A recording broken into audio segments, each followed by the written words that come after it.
After witnessing Pau Cubarsi's performance against Napoli, one thing was for sure: Barcelona need to lock down this player. And it has been reported, according to Sport, that Pau Cubarsi dreams of succeeding only in Barcelona, and an agreement on a new contract is expected to be soon. Man City, Manchester United, Chelsea, Arsenal have all been interested in the player. And let me tell you guys, Barcelona will not let go of Pau Cubarsi even if these big Premier League clubs offer 100 million euros for the player. Because when we talk about a team succeeding and dominating Europe, usually those teams have a great center back, a center back that knows how to defend and knows how to be very good on the ball. If Barcelona want to have that type of security and have that great center back that can lead Barcelona to success in the future, you need to lock down Pau Cubarsi. He is an extremely important player, and you make sure that in his early years you take care of him very well. And this is what's going to lead me to the conversation of the injury scare that Barcelona need to worry about, which is ultimately going to be revolving around Cubarsi. And I'm also going to be speaking about Lamine Yamal slightly, because look, these are two players that are excellent for their age. We have talked about it so many times. Cubarsi is a 17-year-old center back that is so composed on the ball. He knows how to pass the ball. He's good on 1v1 defensive duels, and he knows how to make last-minute tackles. We saw what he did against Napoli and what he did against Osimhen, who was one of the strikers for Napoli. Yes, Araujo was the main one to take care of the striker, but Pau Cubarsi was also there, and he did an excellent job. As for Lamine Yamal, he's 16 years old. He is our main source of attack. If Barcelona want to have great attacking opportunities, you get the ball to Lamine Yamal. He has a great talent. He enjoys taking on a lot of players. You can tell through his body language. He's great at crossing. He's great at shooting. Like, for example, how he scored the goal against Mallorca. Lamine Yamal has everything to succeed at the club and become the best player in this club in a few years. So their talents are undeniable. And so whoever comes next after Xavi Hernandez, or if Xavi does continue, either way, next season, you're going to be having a golden project on your hands. Think about it like this. Can you imagine a construction worker going on to build a house, and he finds out that he has all the materials to build that house with a great foundation? He has the paint. He's going to be able to build the walls through woods. He's going to have everything, all the source, all the materials to build the best house possible that is extremely hard to take down. No matter the weather conditions, that house is going to be very stable. And that is how I do assume the next coach is going to be seeing this Barcelona squad and the type of material it does have, because the foundation is literally Frenkie de Jong, Gavi, Cubarsi, and Lamine Yamal. That is your strong core foundation to build on top of. If you get these players to play at their highest level, we will see a strong Barcelona. But going back to Cubarsi and Lamine Yamal, I strongly think that within these next 4 to 5 years, Barcelona do need to find players to replace them, and especially with Cubarsi, because I don't want these players to be overused within these next 2 or 3 years. We need other players that can fill in the roles in case they're gaining too many minutes, because recently it has also been reported by Sport that the Spanish national team does not rule out bringing in Pau Cubarsi for both the Euros and the Olympic Games in the summer because of his enormous progression. Adrian Sanchez also stated that Barcelona are not planning to sign any center back in the summer following Pau Cubarsi's emergence, and this does scare me, because the fact that the Spanish national team want to use Pau Cubarsi for 2 tournaments in the summer after completing 1 full season with Barcelona, does that not remind you of what happened with Pedri? And you know what's funny? I remember seeing this piece of news on Twitter, and I did comment on that piece of news, and I said this: Cubarsi is one of the worst center backs I have seen in my entire life. He's physically incapable of taking on any 1v1 duels. He reminds me a bit of Lamine Yamal. If Spain want to do well in the summer, bring in Eric Garcia and Miguel, who is one of the wingers for Spain. And then I said, keep Cubarsi and Yamal at Barcelona because they are not ready. And that is me just being very sarcastic. I'm trying to put out that type of energy out there in the media because I want the Spanish national team to know that many of us are not okay with seeing Cubarsi go on and play even more games throughout the summer, and then having to go to the preseason for Barcelona and then start the season again, which will be in about 6 to 7 months from today. Because like I've said, we have seen this movie before and it usually does not end well. Ideally, I would like to see Lamine Yamal and Cubarsi stay at Barcelona throughout the summer and just stay there and rest and be ready for the preseason. And if they do go to the Spanish national team and we cannot do anything about it, at least go out there and just play a couple of games with minimal minutes. There's no reason for them to use these 2 players in all games and in all minutes, because I remember about 2 or 3 years ago, back in the 2020-2021 season, I remember Pedri and Luis Enrique coming to a conclusion that yes, Pedri can play everything. He can play all the minutes, he can play all the games. I remember that Pedri even thought that yes, I can play in every game, I can play for the national team, I can also play for Barcelona, no worries. I have all the energy in the world because I'm young. And you know, when you're young, you listen to that type of feedback and you believe that you can play everything that you can do everything. And usually when you're young, you have no idea what's your body capacity. You have no idea what's your limitations because every physical body has a limitation. You don't know what's too much for you. And I feel like the same thing could go on with Cubarsí and Lamine Yamal. Like, they're great players and I want to see them like every day. I would love to see that. But let's be realistic. Cubarsí and Lamine Yamal need to know their body capacity. They need to know whether they're fatigued or not. Pedri did not know. He played all the games and now he is suffering the consequences like what we see today. Now look,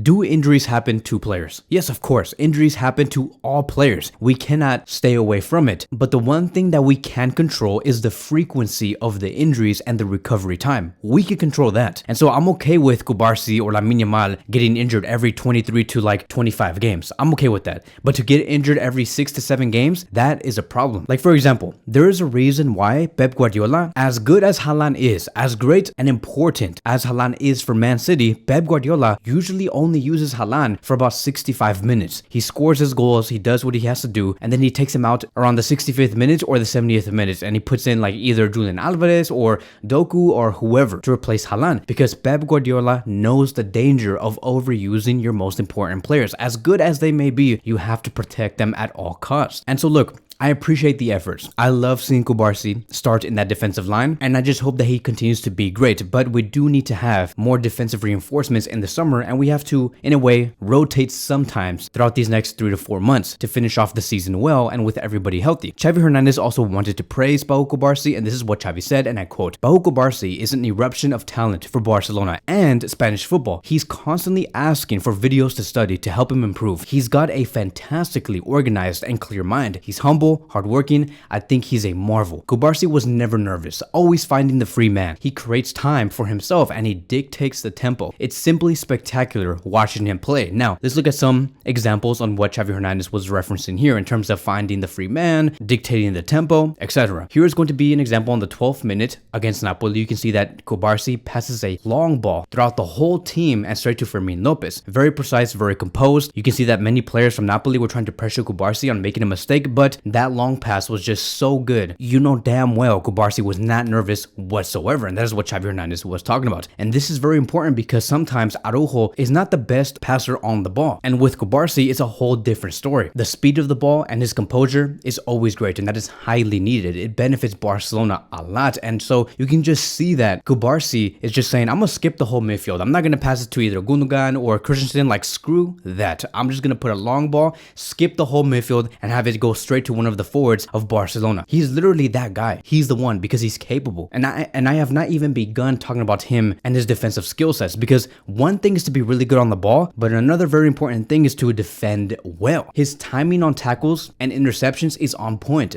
There's a reason why he was able to stop the forward of Napoli, is because he was very well timed in everything that he had to do. So Cubarsí is really that player that we all thought Eric Garcia was supposed to be. As a matter of fact, even early in the season, I thought that Faye, in other words, Mikhail Faye from Barcelona Athletic, was going to become that player that we all thought Eric Garcia was supposed to be, being great on the ball, being very composed, a great defender overall. And so let's remember that Xavi Hernandez has yet to introduce Mikhail Faye, who is also another great center back. And I'm very excited to see what he could do in the very near future, because I do think that eventually we'll see a duo of Faye and Cubarsí, and that is going to be amazing. Because right now, when I see him play, he's like a tank in the academy. And I do think that it's important for us to emerge this player very soon, because if we want to protect Cubarsí and have his minutes slightly reduced, you introduce Mikhail Faye. And I believe that is the reason why it has been said that Barcelona do not want to sign a brand new center back, because they believe that that brand new center back is already in Barcelona, and that is Faye. And so it's crazy because, again, I thought that Faye was going to be the one that was going to be promoted by Xavi this season, but it has been Cubarsí, because when I saw Faye and I compared him to Cubarsí, Faye is, I believe, slightly more physical. He's taller. He showed that he was very good on the ball. He scored a goal recently with Barcelona Athletic, and I don't know if you guys remember, but he did play against Arsenal back in the preseason, and that is why I thought that Faye was eventually going to become the blossoming defender for this season. But it ended up being Cubarsí. But that's okay, because it's exciting, because the youth really is showing at this club. And so I do think that next season we can have a defensive line of Koundé, right, as the right back, Cubarsí and Faye as a center back pairing, with Cancelo as the left back. It's a very ball playing defensive line without Araujo. Araujo, and sometimes we can rotate. Like I have said, we don't always have to use Cubarsi. We can use Koundé right back, Araujo and Faye center back pairing with Cancelo as the left back. You can see that it also helps on continuing to use Andreas Christensen as a pivot, and that's going to allow us to have more depth in the midfield. Once Barcelona do sign a real true pivot, we can have Andreas Christensen as an option with another pivot that we do sign in the future. It helps everything. It helps the whole team. And so Cubarsí is having a fantastic season. They have to take care of him this year, make sure that he does not get overused, and I hope that in the summer he does not get used a lot, because I have a feeling that De La Fuente is going to want to call him up. And so that is it. That is going to be wrapping up today's video. Thank you guys so much for watching, and I will see you guys in the next one.